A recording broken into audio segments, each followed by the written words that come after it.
Hello সবাই, কেমন আছে? আশা করি তোমরা সবাই খুব ভালো আছো আর আমিও খুব ভালো আছি। তালের পিঠে খাবো বলে মায়ের কাছে বায়না করেছিলাম, আর মা বানাবে না তা কখনো হয়? তো মা আমি দুজনে মিলেই বানিয়েছি। তালটা ছিল খুব ছোটো বলে তার জন্য তালটাকে ভালোভাবে কচলে কচলে সাদা করে ফেললাম। এতদিন এত তাল ছিল কিন্তু পিঠে খাওয়া হয়নি, কিন্তু পিঠে তো খেতেই হবে।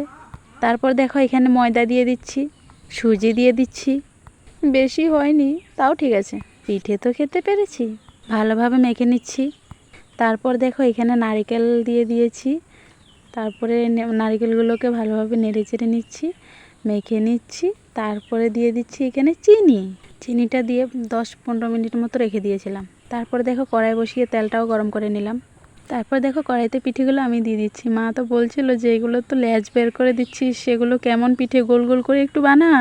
তো মার কথা মতো আমি এখানে পিঠেগুলো খুব সুন্দর গোল গোল করে বানিয়ে নিচ্ছি। পুরো তুলতুলে নরম হচ্ছে, যেমনই দেখতে হয়েছে তেমনই স্বাদ হয়েছে। তাহলে অন্য একটা ভিডিওতে দেখাচ্ছে, টাটা।